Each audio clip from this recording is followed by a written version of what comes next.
صبح یا شام کو پکڑتا ہے وہ ایسے پہلے ہاتھ چاٹتا ہے، پھر بسم اللہ شریف پڑھتا ہے، پھر وہ رزق حلال لے کے جب گھر جاتا ہے تو مزہ آ جاتا ہے۔ مجھے بتاؤ اس امیر کی امیری مزیدار ہے کہ اس مزدور کی غریبی مزیدار ہے؟ پیسے نہیں تو مایوس ہو گیا، تو دیکھ تو صحیح تو کیا ہے۔ صاحب طبقات ابن سعد لکھتے ہیں حضرت عبد الرحمن ابن عوف رضی اللہ تعالیٰ عنہ صحابہ میں سب سے امیر آدمی تھے، سب سے امیر۔ ایک دن کسی نے پوچھا کہ کبھی غریب ہونے کو بھی دل کیا تھا؟ کہنے لگے ایک دن کیا تھا۔ کیا ہونے کو؟ بول کے بتائیے۔ غریبوں کو تو دل کرتا ہے نا امیر ہونے کو، لیکن کبھی امیروں کو بھی دل کیا غریب ہونے کو؟ کہا ایک دن میرا دل کیا تھا۔ فرمانے لگے ایک دن نا حضرت سعد انصاری میرے نبی کریم علیہ السلام کے غلام ہیں۔ دیکھیں حضور کس راگ میں خوشخبریاں دیتے ہیں۔ کہتے ہیں حضرت سعد انصاری نبی پاک کے غلام تھے اور مزدور تھے، غریب تھے، مزدور تھے، پھاوڑا لے کے مزدوری کرتے۔ کہتے ہیں وہ نبی کریم علیہ السلام سے ملنے آئے اور جب انہوں نے حضور سے ہاتھ ملایا نا، اللہ کرے پیر بھی غریبوں سے ہاتھ ملانے شروع کر، اللہ کرے کہ جب کوئی غریب آستانے پہ جائے تو اسے بھی کوئی پروٹوکول مل ہی جائے۔ آمین تو کہہ رہے ہیں، مہربانی کریں آمین تو کہے نا۔ آپ بڑے سیانے لوگ ہیں، پتہ آپ کو ہوتا ہے اچھا بندہ کون ہے، لیکن اچھے کا ذکر ہی نہیں کرتے کیونکہ ہمارا مزاج نہیں نا خیر کی بات کرنے کا۔ اللہ ماشاء اللہ ہمیں پتہ ہے خیر کہاں ہے اور شر ہمیں پتہ، ہمیں تو یہ بھی پتہ ہے کہ دیسی گھی کہاں سے اچھا ملتا ہے، اور یہ نہیں ہمیں پتہ کہ سجادہ کس خانقاہ کا ٹھیک ہے، پتہ ہوتا ہے ہمیں، لیکن جان بوجھ کے صرف کمزوریاں دیکھتے ہیں۔ میرے عزیز حضرت سعد انصاری نے حضور سے ہاتھ ملایا۔ حضرت عبد الرحمن ابن عوف کہتے ہیں کہ انہوں نے سننا ذرا جملہ اور اس کا مزہ لینا، کہتے ہیں انہوں نے ہاتھ چھڑانا چاہا پر نبی پاک نے ان کا دست مبارک پکڑ لیا، اپنے دست مبارک سے صحابی کے ہاتھ کو پکڑ انہوں نے چھڑانا چاہا اور مصطفیٰ کریم نے تھام لیا۔ فرماتے ہیں بس مزہ شروع ہو گیا، لطف آنے لگا، بات بننے لگی، کمال ہو گیا۔ کہتے حضور نے نا پھر ان کا ہاتھ کھولا، ہاتھوں پہ چھالے تھے، ہاتھوں پہ چھالے۔ مجھے لگتا ہے یہ چھالے نبی پاک کی بڑی پسند ہے، اسی لیے تو سیدہ فاطمہ کے ہاتھوں پہ بھی رہا کرتے ہیں۔ ہے کوئی اتنا غریب جس کی بیٹی کے ہاتھوں پہ کام کر کر کے چھالے پڑ گئے؟ لیکن سب کی بیٹیاں دکھی ہیں، پھر بھی سب کے ہاں یہ تویز ہی مانگا جاتا ہے کہ بچی بڑی دکھی ہے، کسی کے ہاتھوں پہ چھالے پڑے۔ لیکن صحیح بخاری میں موجود ہے سیدہ فاطمہ کے ہاتھوں میں چھالے رہتے تھے، وہاں چھالے تھے، حضرت سعد انصاری کے ہاتھوں میں چھالے۔ غریبوں اگر غریبی اتنی عزت والی ہو تو پھر مایوس نہیں ہونا چاہیے۔ اگر غریبی کی یہ شان ہو میرے نبی کی نظر میں پھر صبح شام رونا نہیں چاہیے۔ میرے نبی کریم علیہ السلام نے فرمایا سعد یہ کیا ہے، یہ کیا ہے؟ عرض کی حضور غریب ہوں، مزدور ہوں، پھاوڑا لے کر کئی لے کر سویرے کام کرنے جاتا ہوں، حضور ابھی آیا ہوں، چھالے پڑ گئے۔ حضرت عبد الرحمن ابن عوف فرماتے میں قربان جاؤں وہ معبود جن کے پیروں کی تلیوں کے بوسے لینے کے لیے جبریل برسے ہیں، اس محبوب نے مزدور کا ہاتھ چومنا شروع کر دیا اور فرماتے ہیں حضور نے ہاتھ چوم کر فرمایا سعد یہ تیرا وہ ہاتھ ہے جس سے اللہ بھی پیار کرتا ہے اور اللہ کے رسول بھی محبت کرتا ہے۔ آپ فرماتے ہیں غریبی کو اتنی شان ملی کہ میرے اندر سے بھی آواز آئی کاش آج میں بھی غریب ہی ہوتا، کاش میں غریب ہوتی۔ اتنی جلدی غریبوں کو مایوس کر دیا جاتا ہے کہ ہم نے وہ حدیث نہیں پڑھی نسائی میں کہ حضور نے فرمایا میرا دل غریبوں میں آیا، غریبوں زیادہ غریبوں نے اسے قبول کیا اور فرمایا جب میں جنت میں جاؤں گا تو آگے پیچھے دائیں بائیں غریب لوگ ہی ہوں گے۔ حضور نے تو خوشخبریاں سنائی، نبی پاک کو دیکھیں نا حضرت بلال حبشی رضی اللہ تعالیٰ، جب انسان سفر سے آتا ہے تو سب سے پہلے بھلا کس کی بات کرتا ہے؟ بچوں کی۔ پتہ آپ کو ادھر تو لے کے نہ میری طرف کس کی بات کرتا ہے؟ میری بیٹی ہے نا، تو جب میں کبھی لیٹ ہو جاتا تو مجھے فون کرتی ہے کہ آج آپ دیر سے آئے نا دروازہ نہیں کھولوں گی، تو چلو ٹھیک، لیکن گھر جاتا ہوں تو سب سے پہلے کوئی کھولتی ہے۔ بچے بچے ہوتے ہیں، یہ بڑا میٹھا میوہ ہوتا ہے. حضور نے فرمایا یہ آدمی کو بزدل کر دیتی ہے اولاد، یہ وجود کا حصہ ہوتی ہے نا اولاد، تو اس کی جو کشش ہوتی ہے وہ ذرا الگ قسم کی ہوتی ہے. بھائی حضور معراج کے سفر سے واپس آئے، معراج کے سفر سے، لیکن پڑھو ترمذی میرے کریم نے آتے ہی فرمایا بلال، بندہ تو سفر سے واپس آپ کے بچوں کی بات کرتا ہے، اور یہاں آتے ہی فرمایا بلال، بلال کیا کام کرتا ہے تو؟ یا رسول اللہ کیا ہوا؟ فرمایا میں نے نا معراج کی رات جنت میں تیرے چلنے کی آواز سنی. یعنی اتنی بڑی خوشخبری، اتنی بڑی خوشخبری، اتنی بڑی، کیا کرتے ہو؟ عرض کی یا رسول اللہ کچھ زیادہ تو نہیں. آپ نے فرمایا تھا جب وضو کرو تو 2 نفل پڑھ لیا کرو، میں نے کبھی نہیں چھوڑی. میں یہ نفل پابندی. حضور تو خوشخبری دیتے، غریب آدمی کو عزت دیتے، اسے وقار ملا. یہاں کیا حال ہے ہمارا؟ غریبوں سے بھی تھوڑا شکوہ نہ کر لیں. غریب بھی بلا وجہ غریب بن گئے، ایسے ہی مایوس بھی کمزوریاں دکھاتے، ایسے سہم کے رہتا ہے. حالات کے سہمے ہوئے لوگوں کو بتا دو حالات بدل جاتے ہیں، ایک جیسے نہیں رہتے. حالات بدل جاتے ہیں، ایک جیسے نہیں رہتے. بس کریں یار کیا ہو گیا؟ غریب بھی ڈھونڈتا پھرتا ہے، کوئی امیر ہی ملے تو اسی کو کہتا ہے تو میرا یار ہے، کوئی امیر ہی ملے تو اسے کہتا ہے تو میرا سجن ہے. تو بھی کسی غریب سے دوستی پسند کر. ہم نے نا اپنے لیول کے اندر بھی کبھی نہیں سوچا. وہ میرا ایک دوست ہے تو میری طرح کی پوزیشن ہے، اس کی بھی بہت زیادہ مالدار نہیں. تو میں ایک دن ملنے گیا تو ڈرائنگ روم کے اندر نا ہمارے جو صاحب کا وزیر اعلیٰ صاحب ہیں ان کے ساتھ اس نے تصویر لگائی ہوئی. مجھے ذرا کوفت ہوتی ہے ان باتوں سے، تو میں نے اس کو کہا کہ ذرا نمبر تے ملا میری غلطی کرا. نمبر تے کوئی نہ میرے کو، میں کہ فوٹو تو بڑی پہنچ کے لائی ہے. آج اس کو تصویر گھر میں جب بھی لگاؤ، یا بیت اللہ کی لگاؤ یا گنبد خضرا کی لگاؤ، یہ لگایا تاکہ وہاں نماز پڑھنا تو کم از کم آسان ہو. فوٹو والی جگہ پہ تو نماز بھی نہیں پڑھی جا سکتا. میرا مشورہ ہے اشتہاروں پہ بھی تصویریں نہ لگایا. ہم نے دل میں سجا رکھی ہے تصویر یار، دل میں سجا رکھی ہے تصویر یار، بس ذرا گردن چکائی دیکھ. مختصر سے نام لکھیں اشتہاروں پہ، مختصر سے. لوگوں کو نہیں پتا یہ کیا ہوتا ہے. یہ اب آپ نے عمدۃ الفضلاء لکھ دیا، لوگوں کو کیا خبر اس کا ترجمہ کیا ہے. آپ مختصر نام لکھیں جسے پتہ چل جائے کہ فلاں آدمی آ رہا. یہ میرا مشورہ ہے، حکم نہیں، آپ سمجھدار ہیں. اور یہ تصویروں والا معاملہ تو بالکل ہی گڑبڑ ہے. اس سے تو پوری بچت اب چونکہ مجبوری بن گئی ہے، ان کو غلبہ کا مسئلہ ہے. کوئی ذریعہ بھی ہے بعض جگہ پہ تبلیغ کا، لیکن جتنی ضرورت ہو کام اتنا ہی. ہمارے یہاں تو تصویر کو لوگوں نے فرض کفایہ سمجھ لیا. اگر میں نے اس محفل میں کھینچی نہ تو شاید معاذ اللہ سارے گناہ گار ہی نہ ہو جائے. اتنا بھی ضروری تھوڑا سا لیول. تو بیمار کو بھی مایوس نہ کریں، حضور نے مایوس نہیں کیا. اور غریب کو بھی کبھی مایوس آگے بڑھے. جتنے اولیاء اللہ گزرے ہیں ان میں اکثریت ان لوگوں کی ہے جنہوں نے بعد میں توبہ کی، پہلے گناہ گار تھے. ہم نے نا اتنا سخت رویہ رکھا ہے گناہ گار آدمی کے ساتھ کہ ہم لوگوں نے انہیں کاٹ دیا.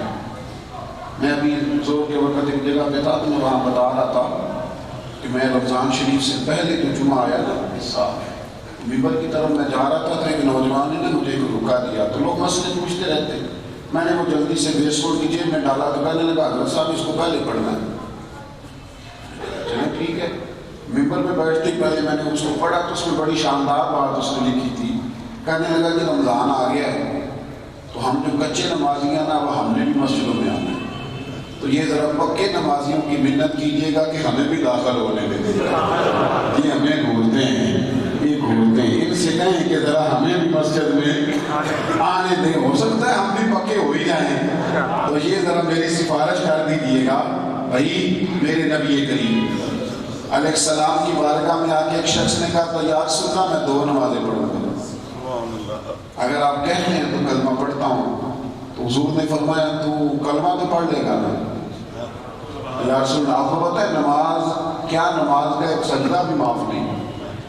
فرد نماز کا ایک سجدہ بھی معاف، جس نے سجدہ چھوڑ دیا وہ سجدہ صاحب سے بھی اس کی بات درست ہے۔ ہر نماز کا ہر سجدہ فرض ہوتا ہے، لیکن عرض کی یا رسول اللہ میں 2 پڑھوں گا، 3 کی چھٹی دے دے۔ حضور نے مایوس نہیں کیا، فرمایا تو کلمہ پڑھ، تو 2 ہی پڑھ لیا کر۔ امام سیوطی نے لکھا ہے در منصور میں، حضرت ابو ہریرہ فرماتے ہیں 2 نمازوں کی شرط میں اس نے کلمہ پڑھا تھا، پھر میں نے تھوڑے دنوں کے بعد دیکھا وہ تہجد بھی پڑھا کرتا تھا، پھر وہ اشراق چاشت بھی پڑھا کرتا تھا۔ اس کو ذرا آنے دو، اس کو مایوس نہ کرو، اس کو ذرا آنے دو، اس کو قریب کرو، اس کو آنے دو، اس سے پیار کرو۔ مسند امام احمد ہی میں حدیث ہے، حضرت ابو ہریرہ ہی راوی ہے، فرماتے ہیں کہ ضعیف العمر باپا جوار ہے۔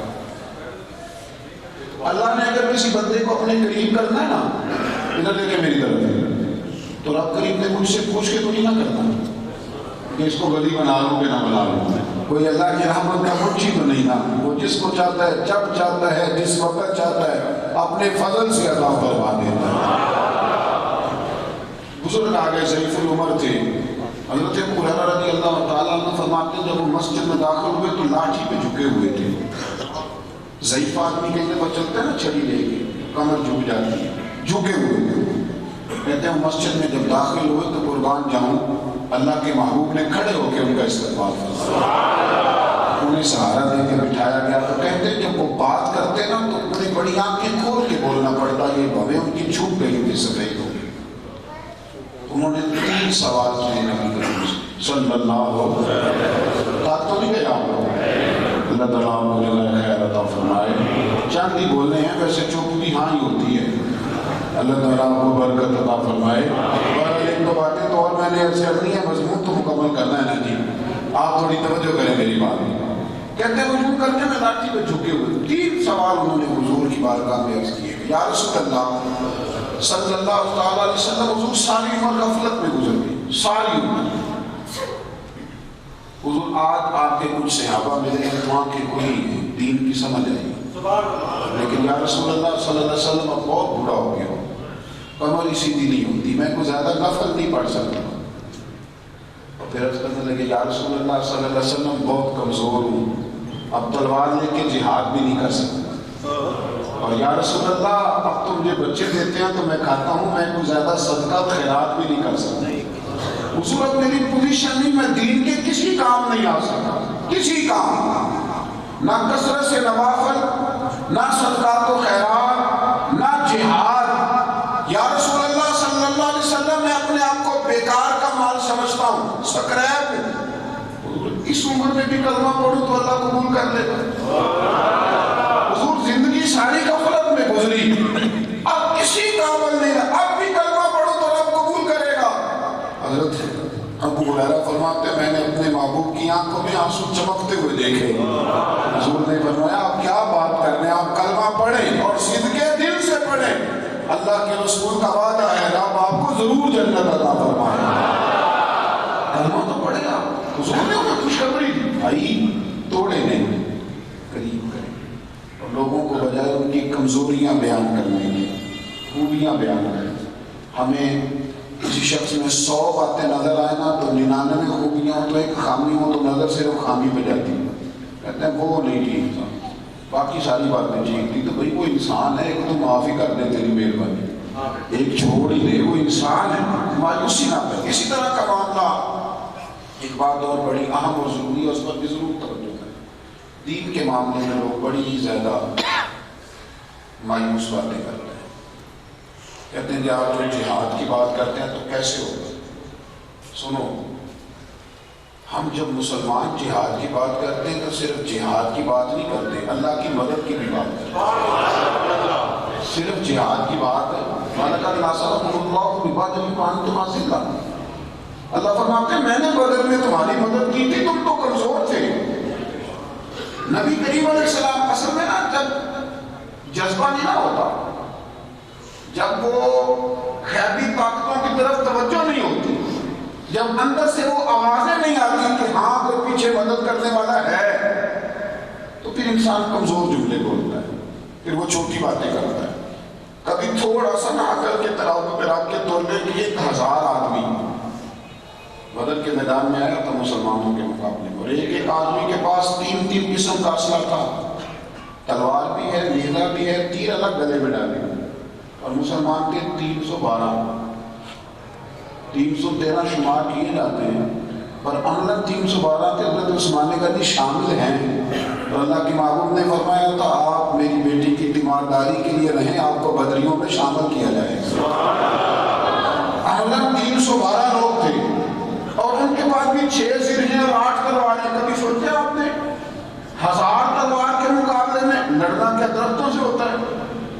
تلوار کا مقابلہ چھڑیوں سے کریں گے، یعنی 1000 تلوار کے مقابلے میں 8 تلواریں۔ لیکن صحابہ کہتے ہیں نبی پاک علیہ السلام نے جو ہمیں جذبہ دیا اس کا رنگ ہی کچھ نرالا تھا، اس کا انداز ہی کچھ نرالا تھا۔ صحیح مسلم کی حدیث ہے، اگرچہ اس میں حضور کا علم غیب بھی ہے، لیکن میرے بھائی جو اس مضمون کی بات ہے اس کو بھی ذرا سمجھنا۔ حضرت انس بن مالک کہتے ہیں ایک دن پہلے، یعنی کل سویرے جنگ ہونی ہے، حضور چھڑی لے کے میدان میں آ گئے، اور صحابہ کے مجمع میں فرمایا، مجمع میں یہ ہے یقین کامل۔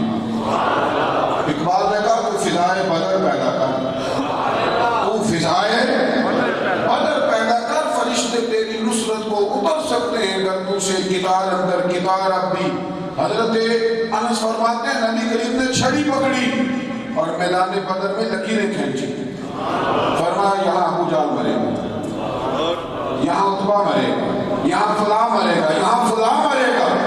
یارو سمجھو تو صحیح جنگ کا تو نہیں، لیکن میرے محبوب نے وہ جذبہ روحوں میں پھونک دیا، فرمایا تم نے گھبرانا نہیں، تم نے کھل کے جنگ کرنی ہے، بندے مرنے کی جگہ میں تمہیں پہلے ہی بتا دیا۔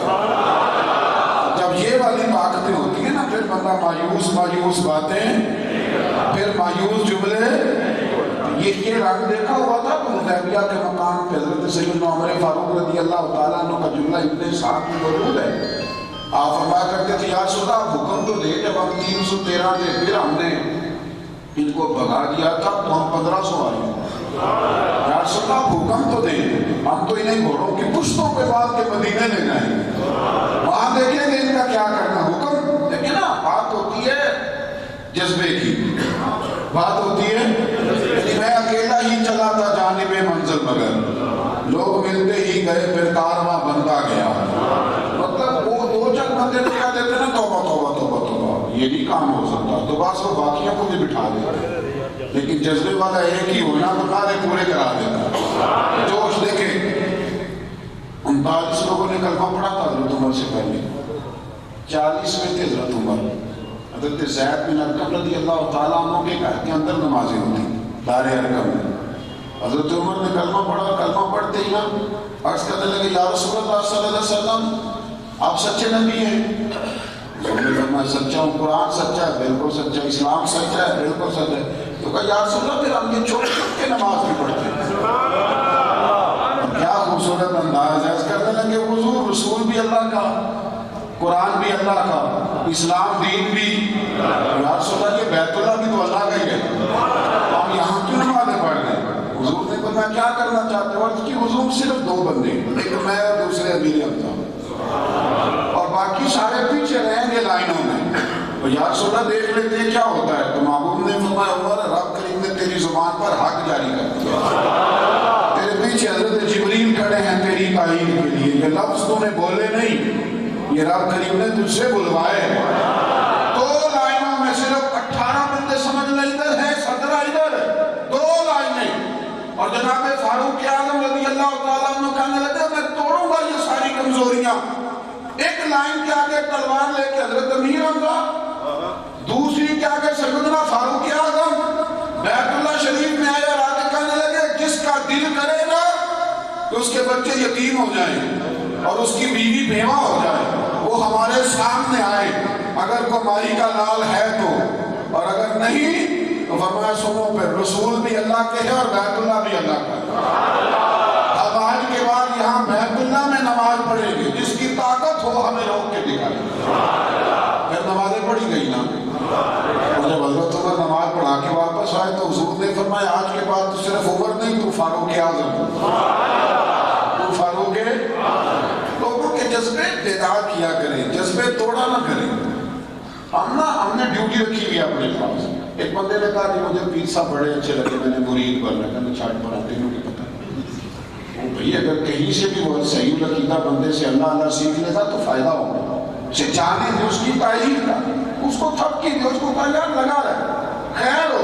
راجہ نظام الدین محبوب الہی رحمۃ اللہ علیہ کے پاس ایک شخص نے آ کے کہا حضور میرا پیر کامل نہیں, میں آپ کی بیعت کرنے آیا. فرمایا تمہیں کیسے پتہ چلا کامل نہیں؟ ہمارے زمانے میں تو سب کو پتہ ہے نا نہیں کامل ہے. تو خواجہ صاحب نے پوچھ لیا کہ ولی کو تو ولی پہچان سکتا ہے, تجھے کیسے پتہ چلا نہیں کامل؟ اس نے کہا حضور پاس نہیں. آپ فرمانے لگے کچھ شرعی قواعد ہے تو بتاؤ. عرض کی حضور نہیں. تو فرمانے لگے پھر تو اللہ کی رضا کے لیے اسی کی نوکری کا, رب اپنے فضل سے تجھے وحی سے فیض عطا فرمائے. شرعی قواعد, مایوسیاں نہ پیدا, کمزوریاں نہ پیدا کر. میں